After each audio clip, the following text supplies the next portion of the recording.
السلام كما يتخانو كبراتنا كبرانا تخاتلتي تقراي برودكاست سيرفيس نعلة سولوس تشعة مقابيت كلتاشن عسر تشعة نام تمرس تدالو حدشتن هقدستن حابري تاتاتنهو لايك شير سبسكرايب مقوارك تكاتولنا بخبر بمعدام نابا زرزراتهم كنسقاقركم فلما أبزغنيات بزنقر زلو ناي جغانو حربانياتات سرعة مرج استسمعنا حزن نقلت نملا بيتسبن هزبنان صنعت يهابكم يهابنا كنبل ندالي كبرن موغسن دما نسواتنا بسلام عرفوم بريزيدنت ጌታቸው ረዳ መዝነቱ ከረክበል እዩ ዝተባሃለ መድረኽ ክካየድ ምዃኑ ተገሊጾም ብኻሊእ ሓበሬታ ጀነራል ጻድቃን ገብረትንሳኤ ተቃውሞ ኣስሚዑሎ ትግራይ ሓድሽ ናይ ክልከላ ትእዛዝ ከምትእውጅ ኣፍሊጣላ ብኻሊእ ወገን ኮርኔል ደመቀ ዘውዱ ተዛሪብዎ ተባሂሉ ተዘርጊሑ ዘሎ ሓበሬታ ህፀት ከም ዘለዎ ተረጋጊጹሎ ስርዓት ህግደፍ ሎማዓንቲ ኣብ ኣስመራን ዝርከቡ ኣምባሳደራት ዝተፈላለዩ ሃገራት ዓለም ኣኪቡ ስምዕታ ከቕርብ ውዒሉ ተባሂሉሎ እዚ ኣብ ትግራይ ብሮድካስት ሰርቪስ ክንከታተሎ ኢና ድሕሪ ስምዕ ምቁራጽ ተኽሲ ናስታት ክልተ ኣዋርሕ ዘጌሉ ዝጸንሐ ውግእ ኣብ መንጎ እስራኤልን ንወሽመጥ ጋዛ ዘመሓድር ሓማስን ከም ብሓድሽ ሎሚ ተወሊዑ ኣሎ ናይዚኣቶምን ካልኦት ኣገደሲ ዝበል ናይ ምዕባለታትን ዝርዝር ሓበሬታታት ሓደሽቲ እዋናዊ ዛዕባታት ኣብ ትግራይ ብሮድካስት ሰርቪስ እዚ ሰዓት ይከታተሉ ብቐዳምነት ኣብ ልዕሊ ሸቐጥ ዝሓቡን ዘይምኽንያታዊ ወሰኽ ዋጋ ሸቐጥ ዝገብሩ ነጋዶ ስጉምቲ ክውሰድ ምዃኑ ተገሊጾም ምክትል ፕረዚደንት ቤት ምኽሪ ንግድን ዘፈር ማሕበራትን ትግራይ ኣይታ ተኽልቲ ስዮም ውስናት ነጋዶ ሸቐጥ ይሓቡን ዘይምኽንያታዊ ወሰኽ ዋጋ ሸቐጥ ይገብሩ ከም ዘለዉ ብምግላጽ ፀገም ፍሰት ቀረብ ኣብ ዘይብሉ ኩነታት ወሰኽ ዋጋ ዝገብሩ ዘለዉ ውስናት ነጋዶ ካብ ተግባሮም ክቆጠቡ ኣተሓሳሲቦም ኣይታ ተኽልቲ ስዮም ኣብ ልዕሊ ሸቐጥ ዝሓቡን ዘይምኽንያታዊ ወሰኽ ዋጋ ሸቐጥ ዝገብሩ ዘለውን ውስናት ነጋዶ ንዝውሰድ ሕጋዊ ስጉምቲ ምስ ዝምልከቶ ኣካል ሓቢሮም ከም ዝሰርሑ እውን ገሊጾም ኣለዉ ኮሎኔል ደመቀ ዘውዱ ተዛሪብዎ ተባሂሉ ተዘርጊሑ ዘሎ ሓበሬታ ህፀት ከም ዘለዎ ተረጋጊጾም ኮሎኔል ደመቀ ዘውዱ ተዛሪብዎ ተባሂሉ ከም ብሓድሽ ዝተዘርገ ሓበሬታ ናይ ሎሚ ከም ዘይኮነ ተረጋጊጹሎም ደመቀ ዘውዱ ሎሚ ዝተዛረበ ተባሂሉ ኣብ ማሕበራዊ መራኸቢታት ተዘርጊሑ ዘሎ ሓበሬታ ወልቃይት ፀገዴ ንትግራዋይ ኣይምልከቶን ፌደራል ናይ ህዝቢ ውሳነ ዝብሎ ነገር ኣሎ ኣይንቕበልን ኢልና ኢና ውሳነ ዘድሎ ኣይኮነን ተጋሩ ዝኾኑ ከም ዜጋ ንክነብሩ ኣይንኽልክሎምን ግን ስለ ወልቃይት ፀገዴ ክውስኑ ኣይንፈቅድን ስለ በጀት ሓቲትና ፌደሬሽን ፈቒዱ ገንዘብ ሚኒስተር ፈቒዱ ኣብ ፍጻጽማ እዩ ዘሎ ፀገም ተረዳዲና ኣለና ዝብል ዝርከቦ እዮም ጥያቄ ከተጠየቀ 6 ዓመቱ ነው ሁለተኛ ይሄን ጦርነት ከተካሄደ ሁለተኛ ዓመቱ ነው እሱን ተከትሎ የመልሶ የመቋቋም ስራ ማልተሰራም በአካባቢ ማህበረሰብ የበጀት ምደባ መንግስት ማላካሄድም በሌላው መልኩ ደግሞ የወሰና የማንነቱ ጉዳይ መንግስት ውቅና አልሰጠም እውነት ነው የጊዜው አስተዳደር የወልቃይት ጠገዴ የአማራ ማንነት አስመላሽ ኮሚቴ በዋናነት የብልጽግና ፓርቲ ውክልና ሰጥቶናል የአማራ ክልል መንግስት ብልጽግና ፓርቲም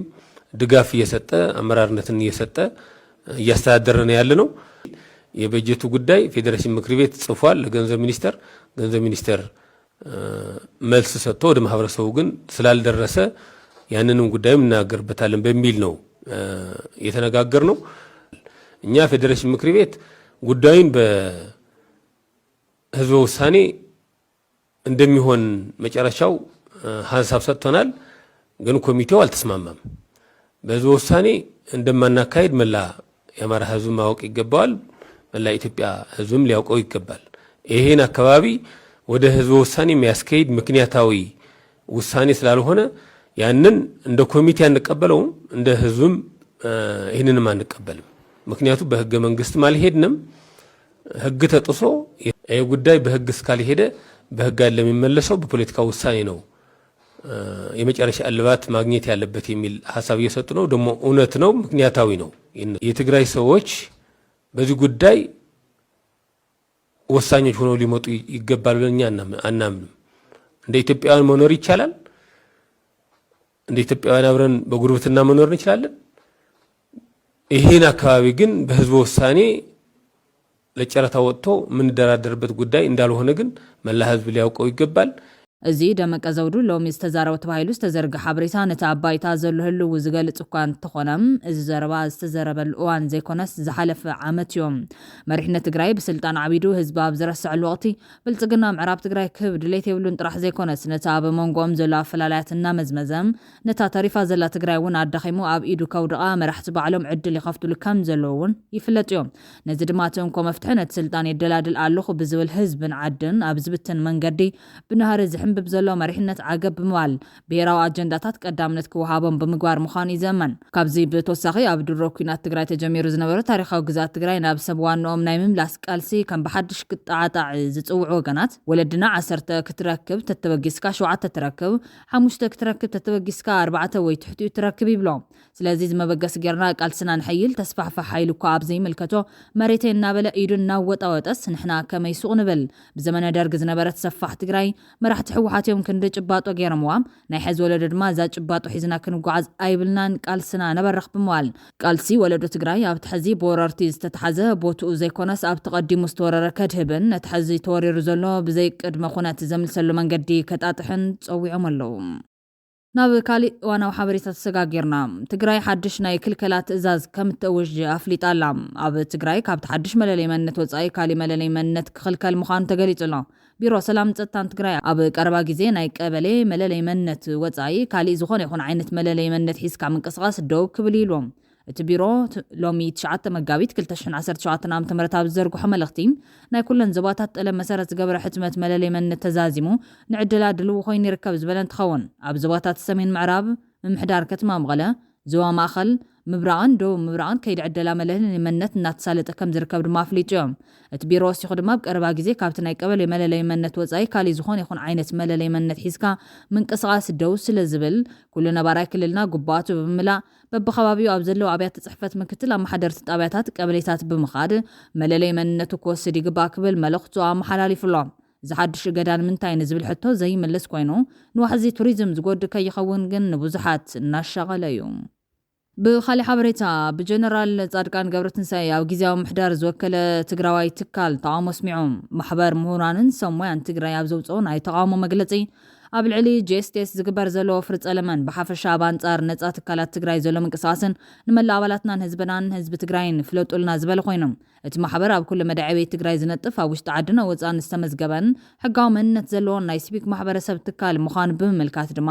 እዚ ትካል ቅድሚ እቲ ፅንተታዊ ኩናት ምጅማሩ ኣብ እዋን እቲ ኩናትን ድሕሪ ውዕል ፕሪቶርያን ኩሉ ዝከኣሎ ምህራዊ ኣበርክቶ እናገበረ ዝመፀን ዘሎን ኮይኑ ካብ ዝኾነ ይኹን ፖለቲካውን ሃይማኖታውን ውግንና ነፃ ዝኾነ ትካል እዮም። ማእኸሉ ረብሓታት ትግራይን ህዝቢ ትግራይን መሰረት ዝገበረ ጥራሕ እዩ ድማ ኢሉ ኣሎ።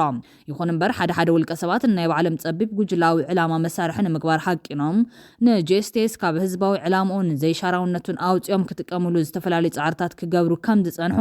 እዚ ምስ ኣብዮም ድማ ካብ ትግራይ ክሳብ ዲያስፖራ ብመሕፈሪ መመዘኒ ዝተጎጀሉ ውሑዳት ሰባት ኣብ ልዕሊ ጄስቴስ ኣመራርሑን ኣባላቱን ብቁልዑን ብሕቡን እቲ ልሙድን ድሕሩን ወፍሪ ጸለመን ኣብ ሽም ምጥፋን ተጸሚዶም ይርከቡ። ብሓጺሩ ጄስቴስ ናይ ጉጅለና መሳርሒ እንድሕር ዘይኹን ኮይኑ ክፈርስ ኣለዎ ብምባል ቀትርን ለይትን እናሰርሑ መጺኦም ሕዝውን ይቕጽልሉ ኣለዉ ክብል ከሲሱሎም። ክሳብ ብቴሌፎን መልእኽቲ እናለኣኹ ምሽባር ዕላዊ ምፍርራሕን ኣካላዊ መጥቃዕትን ይፍጸሙ ኣለዉ። ኣብ ወርሒ ነሓሰ 2016 ዓ.ም ኣብ ትግራይ ናይ ጄስቴስ ኮንፈረንስ ኣብ ዝሳለጠሉ ዝነበረ እዋን ኣብቲ ኮንፈረንስ ዝተሳተፉ ዝነበሩ ኣመራርሓ ትካልና ንምቕንጻል ትልሚ ከም ዝነበሮም ኣብ ሶሻል ሚድያ ከይተረፈ ብዕሊ ኣውጆም ነይሮም እዮም። እዚ ኩሉ ትግራዋይን ናይ ጸጥታ ኣካላትን ዝፈልጡ ሓቂ እዩ ዝበለ ኮይኑ ናይ ዝማፀልታ ዝኾነ ኣብ ዝቐረባ ግዜ ድማ ንጄስቴስ ዘጽላለ ናይ ፊርማ ምትእኻብ ወፍሪ ብዕሊ የካይዱ ኣለዉ ክብል ተቃውሞ ኣስሚዖም። ዓለምለኸ ማሕበረሰብ ምሁራንን ሰሙያን ትግራይ ጄስቴስ ወሲኾም ናብ ትሕዚ ዘለናዮ ዓዘቕቲ ክንኣቱ ዝገበረና ነገራት ሓደ ነፃ ትካላት ዘይምህላዋ ምዃኑ እናተፈለጠ ሕዚ እውን ትግራይ ዋላ ሓደ ነፃ ትካል ከይህልዋ ዝገብር ተግባር እዮም ለይትን ቀትርን ሰርሑ ዘለዎም። እዚ ከም ተጋሩ ክንጽየፎ ዘለና ምሕፈርን በታናይን ተግባር እዩ ዝበለ ኮይኑ ትማሊ ይኹን ሎሚ ባህጉን ስርሑን ምዕብልቲ ዲሞክራሲያዊት ፍትሕን ተሓታትነትን ዝዓሰላ ውሕስ ሰላም ዝሰፈና ትግራይ ምፍጣር ናይ ባዕሉ ኣስተዋፅኦ ዘበርክት ዘሎ ናይ ተጋሩ ምሁራን ውዳበ ምዃኑ እናዘኻኸርና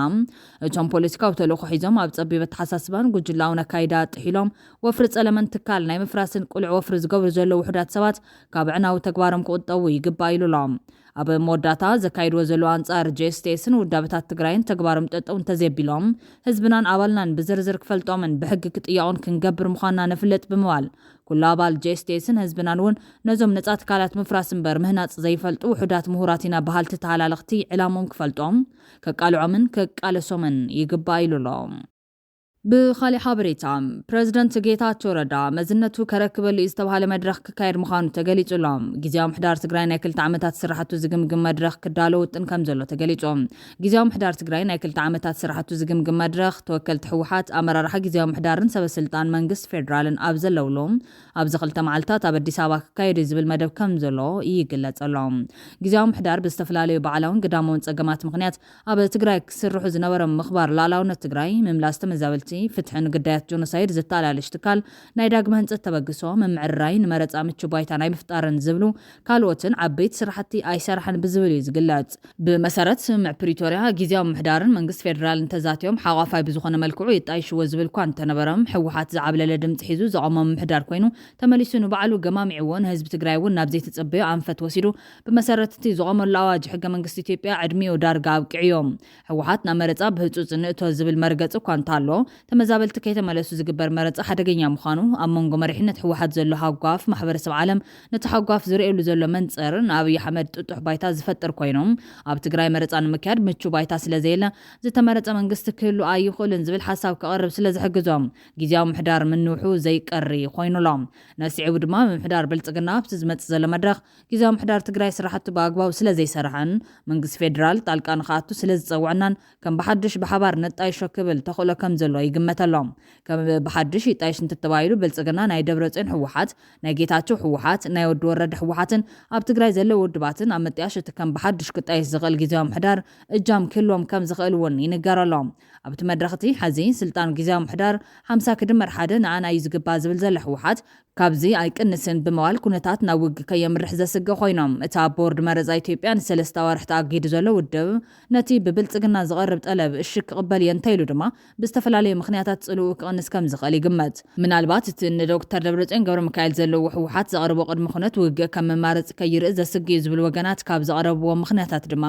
እቲ ሓደ ንብልጽግና ወኪሎም ኣብቲ ከም ብሓድሽ ክጣይሽ ዝኽእል ጊዜያዊ ምሕዳር ክኣትዉ ዝኽእሉ ተወከልቲ ናይ ፀጥታ ውሕስና ዝስምዕና መከላከያን ፌደራል ፖሊስን ሓቢርና እንተኣትዩ ክብሉ ከም ዝኽእሉ ምክልኻልን ፌደራል ፖሊስን እንተኣትዮም ድማ ሰራዊት ትግራይ ናብ ካምፕ ኣትዩ ብዲዲኣር ክፈርስ ዝግበር ዝኽእለሉ ኩነታት ክፍጠር ከም ዝኽእል ምፍራስ ሰራዊት ብዓብዩ ንትግራይ ሓደገኛ ኮይኑ ኣብቲ ንዶክተር ደብረጽዮን ገብረ ሚካኤል ዘለዎ ሕወሓት ድማ ውልቃዊ ስጋት ዘለዎም ኣካላት ነቲ ንምፍራስ ነዚ ውድቅ ገይሮም ናብ ኩናት ከየምርሑ ስክፍታታት እናቕረቡ ይርከቦም። ካሊእ ካብቲ ክጅምር ዝሕሰብ ዘሎ መድረኽ ዓንቃፍ ክኸውን ዝኽእል ሃፍቲ ትግራይ ምዃኑ ይንገር። ኣብ ትግራይን ዘሎ ክፍፍል ተወሳኺ መንቀሊኡ ቅርምትን ውራ ሃፍቲ መሬትን እዮም። ዝበዝሕ ሃፍቲ ትግራይ መሬትን ኣብ መሬት ዝርከብ ማዕድንን እዮም። እዚ ሃፍቲ ከም ድላዮም ንምጥቃም ዝደልዩ ኣካላት መምዕራይን ምእታው ብልጽግናን ናብ ጊዜያዊ ምሕዳርን ብቐጥታ ናብ እንጀሮኦም ስለ ዝመጾም እምብክብሉ ከም ዝኽእሉ ይግመት። ሳልሳይ ምኽንያት ድማ ስጋት ሓታትነት ጆኖሳይድ ዘበገሱ ኮይኑ ብመሰረት ስምምዕነት ፕሪቶርያ ኣብቲ ኩናት ጠፍኡ ንዝበሃል ጥፋት ብስርዓት ስግግር ፍትሒ ኣቢሉ ሓታትነት ክረጋገጹ እዩ ዝብል።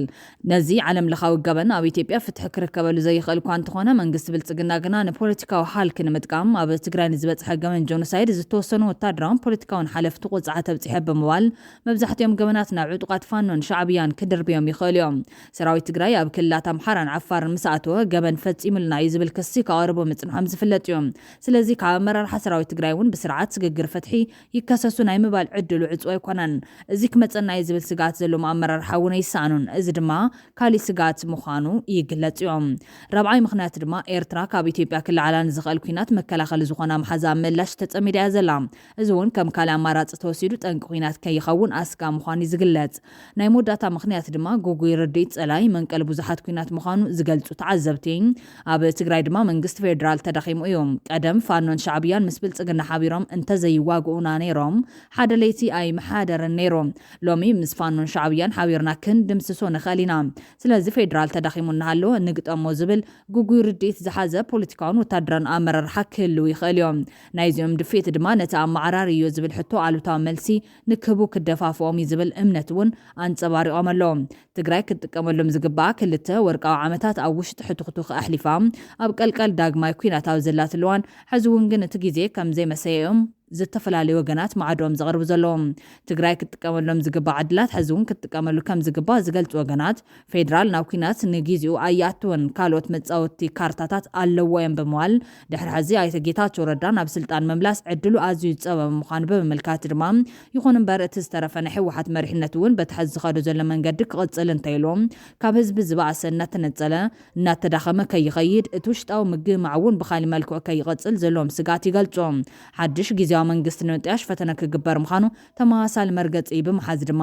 ንትግራይ ታዘላታ መዋፂት መንገዲ ሕዚ እውን ኣቦታኣ ከም ዘላ የመልክቶም ትግራይ ካብ ተኣትያቱ ዘላ መዋጥር ክትድሕን ጠቕሊላ ዓቕምታትና እውን ክትጥርንፍ እንተኮይና ሓንቲ መዋፂት መንገድላ ንሳ እውን ኩሉ ትግራዋይ ዝውከለሉ ብሄራዊ ጉባኤ ጌርካ ሓድሽ ግዝያዊ መንግስቲ ክምስረት ምግባር ዝብሉ እዞም ወገናት እዝን ምግባር ድማ ቀዳማይ እቶም ንሓደ ጉጅለ ደጊፎም ጠጠው ዝብሉ ኣዘዝ ሰራዊት ጌጎም ኣሪሞም ዝተፈላለዩ ኣረኣያታት ዘለዎም ወገናት ዝተወከለሉ ብሄራዊ ጉባኤ ክግበር ፈቃደኛ ክኾኑሎም ካልኣይ ኣብቲ ብሄራዊ ጉባኤ ብዝሓልፍ ውሳነ መሰረት እቲ ግዝያዊ መንግስቲ ዳግም ተመዓራርዩ ዝጣየሸሉን ተመዛበልቲ ወገናት ውሕስ ብዝኾነ መንገዲ ክረምቲ ከያትወን ኣብ መረበቶም ብዛዕባ ዝምለስሉ ኩነት ምስ ፌደራል መንግስቲ ምዝርራብ ሳልሳይ ኣብቲ ምስ ፌደራል መንግስቲ ዝግበር ዘረርብ ዝሳተፉ እቶም ኣብቲ ድርድር ውዕሊ ፕሪቶርያ ዝነበሩ ሓዊሱ ካልኦት ዓቕምን ተኣማንነትን ዘለዎም ዘጠቓለለ ሓድሽ ኮሚቴ ምጥያሽ ራብዓይ ብዝተፈላለየ ምክንያት ኣብ መንጎ ፖለቲከኛታት ተፈጢሩ ዘሎ ቅርሕንቲ ናብ ህዝቢ እውን ይልሑቕ ስለ ዘሎ ካብ ልቢ ይቕረ ተባሂልካ ናይ ውሽጢ ገበንካ ብውሽጢ ዝውዳሉ ምስ ደጋዊ ኣካላት ዝግበር ዝኾነ ይኹን ዝርርብ ወይ ድማ ድርድር ድማ ብሓደ ጠጠው መባል ዝከኣለሉ መስርሕ ምፍጣር ሓምሻይ ዝጣየሸ ግዝያዊ መንግስቲ ብዝተኻለ መጠንን ዘይሻራዊ ክልቲኦም ፍንጨለት ሕወሓት ዘይዕብልልዎም ግቡእ ተሳትፎ ክህልዎም ድማ ዕድል ዝህብ ክኸውነሎም ኣይተ ጌታቸው ረዳ እውን ዋላ በተሓድሽ ዝትካ ግዝያዊ ምሕዳር ዝህልዎ ሓላፍነት ኣይነፀር ውሕስንኡ ተሓልዩ ናብ ዓዱ ክመፅእ ኣብቲ ዝግበር ሓበራዊ ዕማም እጃሙ ክዋፃእ ይግባእ ዝብል ለበዋ ብምቕራብ ድማ ብህልኽ ትዕሪ ትግራይ የላን ብልዝብ ብምክኣል ምትሕልላይ ጥራሕ እያ ትግራይ ክትድሕን ትኽእል ዝብል ለበዋ እናቕረቡ እዮም ፕረዚደንት ጌታቸው ረዳ ግን ድሕሪ እዚ መድረኽ ክቕፅል ድዩ ኣይቕፅልን ዘተሓትት ኮይኑ ናይ 2 ዓመታት ጻንሒቱ ግን ኣብ ታሪክ ኣካታዕሰብ ኮይኑ ክቕፅል ይመስል ብወገን ልሂቃን ኣምሓራ ጌታቸው ኣብ ታሪክ ፖለቲካ ትግራይ ባንዳን ጅግናን እናተባሃለ ክቕፅል ዝብል ርእቶ ክወሃቦ ጸኒሑ እዮም ይህ ዝሓስበና ዘሎ ጌታቸውማ ኣብ ግርቆትኳት ኮይኑ ከዋግን ተሎ ይካተለ የለራነ ንስ የወዲዎም ሰራዊትና እምበር ድሕር ደሊኹ ማንም ኣይወዶምን ደደቢት ከፍ ናበለ ዘረድለና ዘሎ ትክክለኛ ዘሰርፈለ ደደቢት ሚዲያ እዩ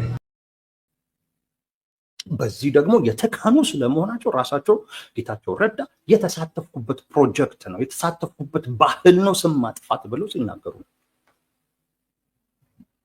አቶ ጌታቸው ረዳ በትግራይ ፖለቲካ ውስጥ እጅግ አወዛጋቢ የሆኑ ፖለቲከኛ ሆነው ነው ወደፊት በታሪክ ከፊሉ ጀግና ከፊሉ ደግሞ ባንዳ ያለ ወይም ከሃዲ ያለ እንዲህ ያወዛገቡ ነው የሚቀጥለው ግን አብዮተኛ ናቸው አብዮተኛነት ነው ትግራይ ውስጥ አብዮተኛነት ጥቂቶች ናቸው የሚከተሉ ብዙሃኑ በሂደት ወደፊት ነው የሚረዳ ኢትዮጵያ ውስጥ መገዳደል የፖለቲካ መፍትሄ መስጫ አማራጭ ተደርጎ በሚታይበት ሀገር የሚመጣውም ነገር ቢኖር ይምጣ ግን እኔ በዚህ መንገድ እቀጥላለሁ ማለት እውነትም ይደንቃል ፐርሰናል በሆነ መንገድ አደባባይ ላይ ምን ያልተባሉ ስለዚህ ግን የፈለገ ይሆናል እንጂ የህዝብ ድጋሚ ወደ ጦርነት አይገባ እንዲህ አይነት አብዮተኞች ማለት የህዝብን የገነገነን የማይጠቅም ባህል እና አመለካከት ሊቀየር ነው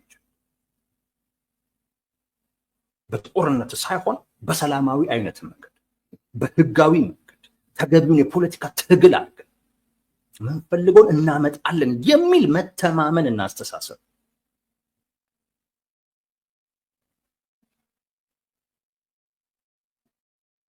እኔ በዚህ ሌላውን ጉዳያቸውን አላውቅም አቶ ጌታቸው ግን በዚህ ግን እውነት ሊከበሩ ለበዚህ እውቅና ሊሰጣቸው በዚህ ሊደነቁ ይገባል። ጊዜያዊ መንግስቱን አፈረሱት ማለት በፌደራል መንግስትና በኤርትራ መካከል የሚደረገው ጦርነት ተጀመረ ማለት።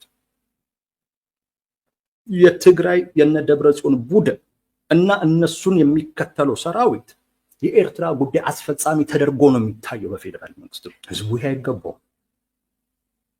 ድጋሚ ሌላ ጦርነት ማየት የለበትም በፍጹም። የትግራይ ህዝብን መፍቀድ የለበትም። እውነት ሌሎቻችንም ብንሆን አይተናል በጣም አስከፊ ጦርነት። ብወገን ከም በዓል ኣይተ ሃይለ ከበደ ዝኣመሰሉ ተጋሩ ድማ ኣይተ ጌታቸው ረዳም ኣብ ልዕልቶም ንኻልኦት ከም ባርያ ዘርእዩ ናይ ቀደም ብፆቱ ዝዓመፀ መራሒ ብምባል ክገልጾ እዩ ተሰሚዖም ነው። ጌታቸው ረጅም ጊዜውን ያጠፋው እነዚህን ሰዎች ሲያስታምም ነው። ፈልጎት ይሁን አምኖበት ይሁን አላቅም፣ ግን ዋና ነገር ያባከነው ጊዜው የሚቆጭበትም ይመስለኛል። አሁን እነዚህን ሰዎች የምር እቀይራቸዋለሁ ወይም ደግሞ እኔን ሙሉ ኃላፊነትና ስልጣን ይሰጡኛል እምነት ይጥሉብኛል ብሎ በማመኑ ነው። የሚታመን አይደለም። ጌታቸው የህወሓት ባሪያ እንጂ ባለቤት አይደለም። ለዛ ነው የባሮች አመጽ ምንለው። ባሪያ በአሳዳሪው ቤት ወይም ደግሞ በጌታው ቤት ሊያምጽ ይችላል፣ ባለቤት ግን ሊሆን አይችልም። መውጣት ነው የሚችለው። ያለው አማራጭ መጨረሻ ላይ ጌታቸውንም ገፍቶ ሊያስወጡት መሰለኝ አሁን። ስለዚህ ጌታቸው በዚህ በኩል ነው በቃ ከፍተኛ ስህተት የሰራው፣ በተለይ ከተቃዋሚ ፖለቲካ ፓርቲዎች ጋር ተጥቷል። ደብረጽዮን የሰራቸውን ስህተት በጊዜያዊ መስተዳድር መስረታ ጊዜ የሰራቸው መሰረታዊ ስህተቶች ማስተካከል ይችል ነበር። ካቢኔ እንደው አንተ እንደው ይገርመኛል እኮ ካቢኔ እኮ አልሾመም እስካሁን አንድ የካቢኔ አባሉ አልሾመም እኮ ጌታቸው። ደብረጽዮን የሾመለትን ሰዎች በሙሉ ነው ይዘው የለቀቁትንም እንኳን አልተካም። የለቀቁት በካቢኔ ውስጥ ከነበሩ ሰዎች የለቀቁት አለ። ለምሳሌ ዶክተር ሀጎስ ጎዲፋ የሚባል ለቀዋል። በሱ ቦታ የተተካሰው የለም ትግራይ ውስጥ። ይሄንን እንኳን ማድረግ አልቻለም። የራሱ የሚባል ምንም አይነት የወሰዱ እርምጃ የለም። ይሄ እነዚህን ሰዎች የልብ እንዲሰማቸው መዋቅራቸው እንዲዘረጋ ሰው እንዲያስፈራሩ እንዲደልሉ ኔትወርካቸው እንዲዘረጉ ያላቸው ኔትወርክ እንደ አዲስ መጀመሪያ ተበጣጥሶ ህወሓት የሚባል ድርጅት አብቅቶለታል ተብሎ ነበር። ነፍስ የዘራለት ጌታቸው ነው። ካለፈው 1 አመት ወይ 9 ወር አካባቢ ጀምሮ እንደው ለመረዳት ሞክራለሁ። ቢያንስ ጦርነት እንዳይነሳ የተቻለውን ያህል ሞክሯል ብዬ አስባለሁ። ያችን ክሬዲት ሰጠዋለሁ። ያለፈው ምናልባት 6 ወር እስከ 9 ወር ያለው በከፍተኛ ህመም ሆኖም ቢሆን እኔ በሆነ እዛ ምን እንደማደርግ አላቅም፣ ግን የሆነች ጦርነት ኢሚዲየት ጦርነት እንዳይነሳ እነዚህ ሰዎች የቻለውን ያህል ያስተማማቸው ይመስለኛል። ከዛ በፊት ያለው 1 አመት ከምናምን ግን ሙሉ በሙሉ የጌታቸው ጥፋት ነው።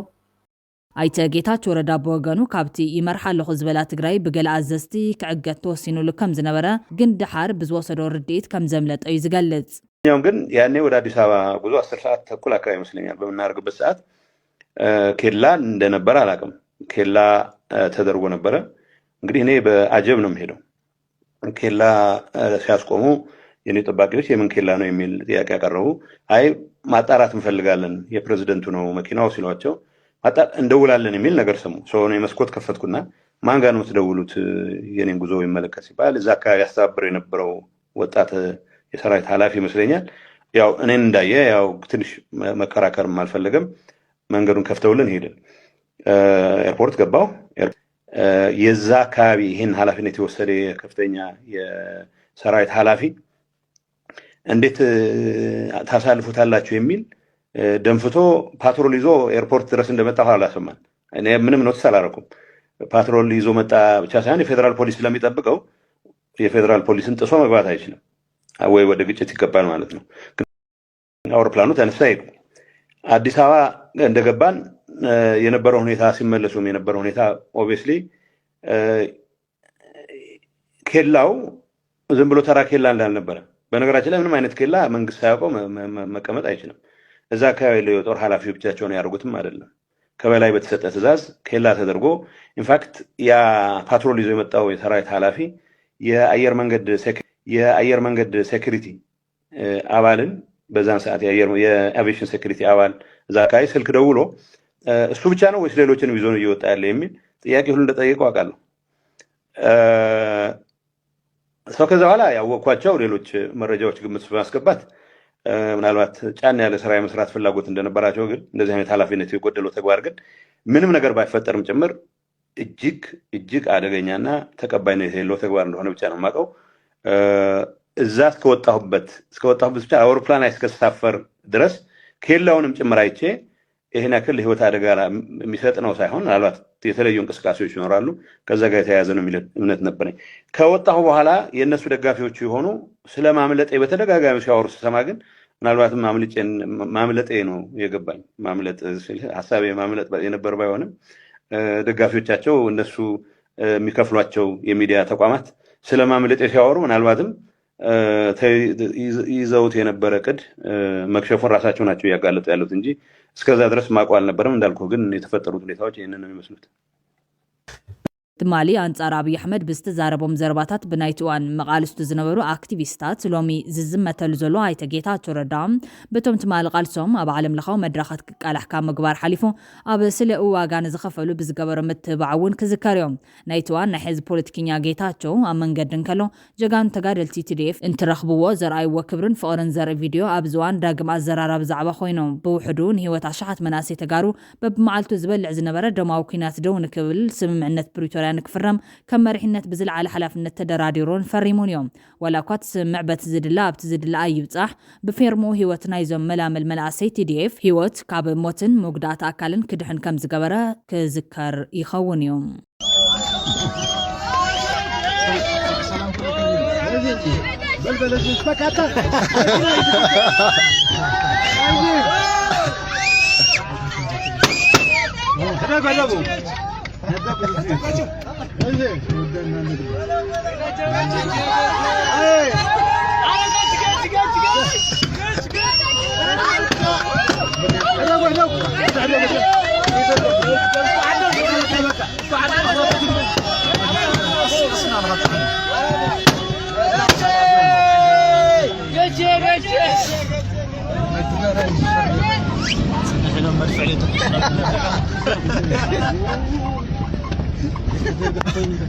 ናብ ካሊእ ሓበሬታ ተሰጋጊርና ስርዓት ግደፍ ሎማዓንቲ ኣብ ኣስመራን ዝርከቡ ኣምባሳደራት ዝተፈላለዩ ሃገራት ዓለም ኣኪቡ ስምዕታ ከቕርቡ ኢሎም ሚኒስተር ጉዳያት ወፃኢ ዑስማን ሳልሕ ሎሚ ንግሆ ኣብ ኣስመራ ኣብ ዝርከብ ቤት ፅሕፈት ሚኒስተር ጉዳያት ወፃኢ ንኣምባሳደራት ኣባላት ዲፕሎማስያዊ ኮሮን ኣብቲ ሃገር ተፈላጥነት ዘለዎም ሓለፍቲ ትካላት ሕቡራት ሃገራትን ኣኪቡ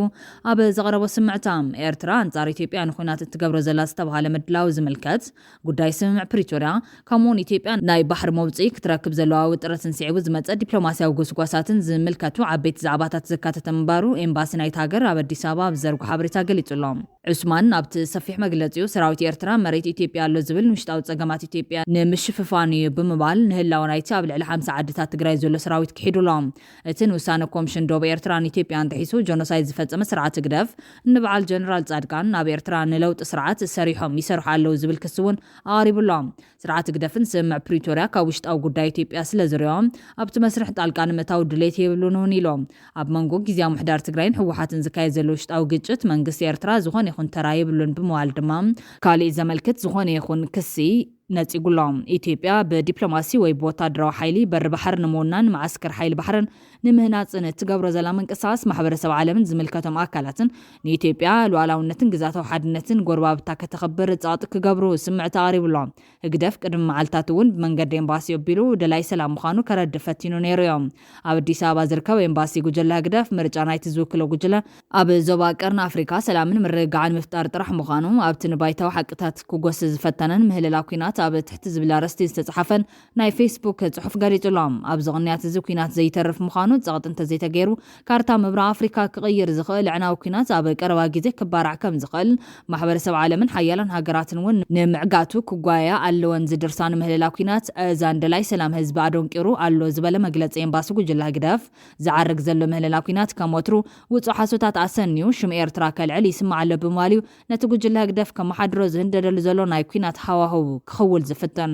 ሰራዊት ኤርትራ መሬት ትግራይ ሒዙሎ ኤርትራ ስምምዕ ፕሪቶሪያ ስለ ዘይማማኣ ንምፍሻሉ ኩናት ክትውልዕ ትኽእል እያ ሓደ ወገን ሕወሓት ምስ ኤርትራ ወጊኑሎ ኤርትራ ንፋኖ ትሕግዞመላ ብድሕሪ ኤርትራ ግብፂ ስዑድ ያለዋ እታ ለውሎ መወዳእታ ዘይብሉ ኢሉ ዝቕፅል መግለፂ ኤምባሲ ጉጅለ ህግደፍ ኣብ ዞባ ቀርኒ ኣፍሪካ ብግሁድን ስውርን ዝገብሮም ናይ ዕግርግር ተግባራት ሸፋፊኖም ምርጫና ሰላም እዩ ክብል ምፍታኑ ማፀልታ ናይቲ ንምስሊ ጉጅለ ህግደፍ ከፃዓዱ ዝሃልኽ ዘሎ ባይታዊ ሓቂ ዝሓደ ትረኻታት ምዃኑ እዩ ዘረጋገፅ ህዝቢ ኤርትራ ፀጋታት መሬት ባሕርን ደሴታትን ኣብዚሑ ዝተዓደለን ዘይናቱ ብሂጉን ጠሚቱን ዘይፈልጥ ህዝቢ ክብል ነቲ ምስ ኩሉ ፀጋታቱ ኣብ ዓዘቕቲ ድኽነት ክነብር ዝተፈረደ ህዝቢ ኤርትራ ዝጠቐሰ ኤምባሲ ጉጅለ ህግደፍ ህዝቢ ኤርትራ ኣብ ታሪኹ ተወሪሩ እምበር ወሪሩ ዝብል ፀያፍ ዛንታ ዘይብሉ ምዃኑ እኳ እንተጠቐሰ